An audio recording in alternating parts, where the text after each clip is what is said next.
SpaceX is now a publicly traded company. Anthropic filed their S-1 confidentially on June 1st as the first step to their own IPO, and early murmurs are that Anthropic may generate even more interest than SpaceX from both retail and institutional buyers.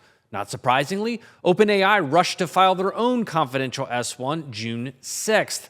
OpenAI and Anthropic both plan to go public in 2026. Given the timing, the glut of equity these three IPOs are adding into the market, and the absolutely horrendous financial results of OpenAI in 2025, will the former industry vanguard and frontrunner find itself shit out of luck? As of the time of this recording, SpaceX is trading slightly above its IPO price after spiking around 40% briefly. Most analysts predicting this is exactly what would happen, and some, like Morningstar, have pegged the fair value of SpaceX shares in the 60s, a far cry from the $150 share price when it debuted. SpaceX did, in fact, trade at prices that exceeded the $1.7 trillion implied valuation. The question becomes if they will hold anywhere close to that valuation once the lockout periods expire and quarterly reporting from the company begins. One thing is for sure, the two biggest fans of SpaceX's IPO and the ones hoping that stock price stays high are Anthropic and OpenAI. Both Anthropic and OpenAI plan to list in 2026, joining SpaceX as mega IPOs that will stretch the very fabric of public markets' appetite for overvalued companies that are burning cash more efficiently than an open flame. Between the time this episode was originally recorded and being published, the New York Times ran a story about OpenAI potentially delaying their IPO to 2027. While that may or may not happen, it doesn't really change much in my opinion. We know they're running out of cash, and I'll talk more about that later in this episode, and Anthropic is still likely to IPO before OpenAI. So the rest of this episode is still relevant, but I wanted to acknowledge that story and the potential change in timing. Now let's get back into it. With this much equity being offered in such a short period of time, it becomes a race to market. So while following the SpaceX IPO may be tricky for Anthropic, following SpaceX and Anthropic may prove fatal for OpenAI. Let's start with the obvious issue around timing. While it's possible OpenAI beats Anthropic to market, it's fairly unlikely. And any attempt to rush this process carries its own peril. Like SpaceX, OpenAI and Anthropic are rumored to be targeting $1 trillion plus valuations. Both are expected to ask NASDAQ to remove its minimum float requirements and accelerate listing in the NASDAQ 100, just like they did for SpaceX. All of which is designed to push a high stock price and create forced buying from the larger market of passive ETF investors. But those manufactured benefits can't solve for one massive problem: lack of new capital. The Wall Street Journal estimates these three IPOs will introduce as much as $600 billion in new equity to the market, and investors will liquidate other positions to invest in these IPOs.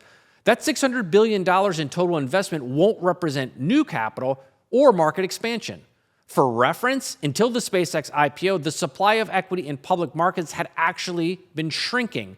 Fewer IPOs and fewer companies listed on major exchanges over the last several years led to a long and gradual decrease in the supply of equity. To put $600 billion in perspective, that represents as much as 3% of the total NASDAQ index. While 3% may not seem like a huge number at an index level, 3% is a massive chunk of equity. At the very minimum, these IPOs will compound the existing concentration of U.S. equity markets around AI. Now imagine there's only interest for 2/3 of that equity to rotate, or that the market gets fatigued by these mega IPOs. What happens when you're the third and last company to go public after all the juice has been squeezed? You know, one of the best ways to support small YouTube channels like mine is to subscribe. If you like the content and you'd like to see more of it, consider subscribing. Back to the episode. To be clear, it's not just me who thinks this timing issue could prove material. Alphabet quietly pulled off the largest equity stake in history, selling roughly $85 billion of stock to fund AI infrastructure just days before SpaceX's IPO. As the podcast Wall Street Skinny put it, Google essentially, quote, front-ran the SpaceX IPO, locking in capital before hundreds of billions in SpaceX, OpenAI, and Anthropic paper hits public markets. So if timing is the first problem, OpenAI's S1 would certainly be the second. An S1 is effectively the package a company puts together ahead of a planned IPO. It contains everything from historical financial performance to planned product releases and narratives about its future prospects, all designed to support the highest stock price possible. Several commentaries are already flagging that OpenAI's core IPO risk is financial transparency, its market and revenue segment mix, circular Microsoft partnership economics, long-term compute commitments, and dilution and governance mechanics that are unusually complicated. Yahoo Finance pointed out the SpaceX S1 was certainly rich with embellishment, but could anchor on relatively concrete market segments, including launch, Starlink, defense contracts, all of which have physical assets and contracts that can be valued. Even Anthropic can lean on a simpler, enterprise-heavy SaaS-like narrative, and since they were the first to issue their S1, albeit confidentially, they get to set the market on what good AI economics look like. OpenAI's S1 will attempt to explain a hybrid nonprofit/capped profit structure, a contentious governance history, and massive data center and compute obligations, all while investors and regulators are explicitly calling for much higher AI transparency.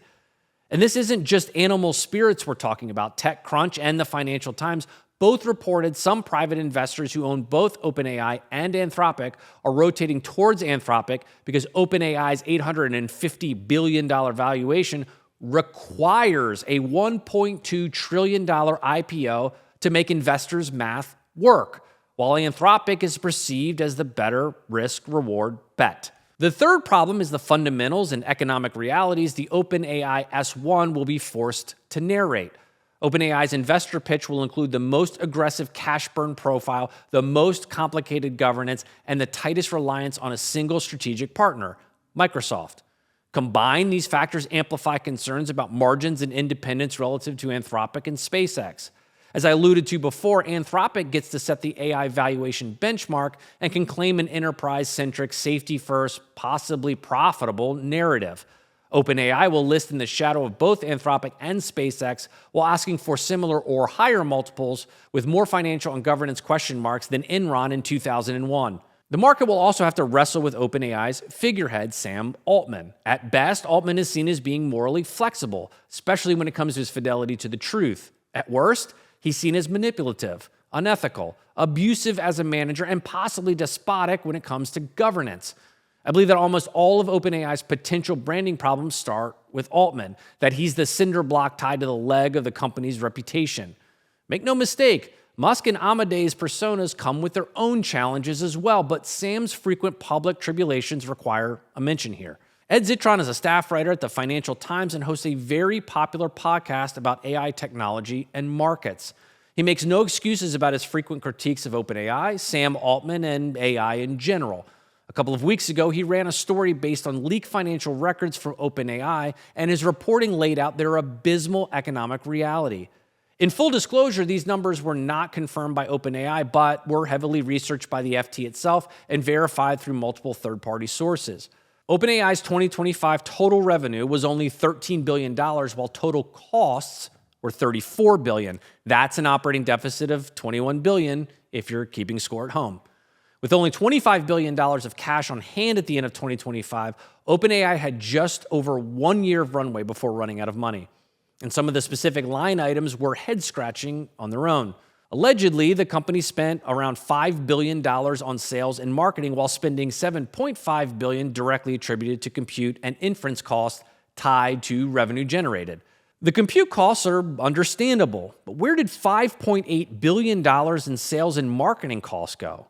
Coca-Cola only spent $4.3 billion in 2025, and they're one of the largest consumer brands on the planet and generated more than $47 billion in revenue in 2025.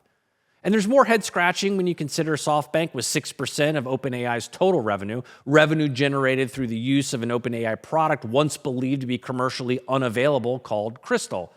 It's important not to forget that based on widely reported investment terms granted to Microsoft by OpenAI, Microsoft is entitled to 20% of all revenue generated by the company until certain thresholds or benchmarks are reached. Ultimately, Zitron's reporting just confirms what everybody already believed, and I don't think that will actually matter. Investors, private markets, and even analysts have become comfortable with this level of financial inefficiency. all in the name of innovation. If you're listening to this and thinking this sounds a lot like the grow at any cost mantras of the late 90s, I'm thinking the same thing. None of this means OpenAI's IPO fails. SpaceX showed the world that comically poor fundamentals, questionable accounting, and channeling P.T. Barnum-level showmanship can, in fact, manufacture a $1 trillion public listing. But manufactured is the key word. SpaceX needed NASDAQ to waive its own rules and needed forced buying from passive funds just to get here. And most importantly, it needed to be first. That's the playbook OpenAI is betting its future on, except OpenAI doesn't have reusable rockets and a generational brand to fall back on once the float waivers stop doing the heavy lifting. It operated with a $21 billion deficit last year, a governance structure nobody can fully explain, and a CEO whose credibility would be charitably characterized as questionable. So maybe the IPO pops.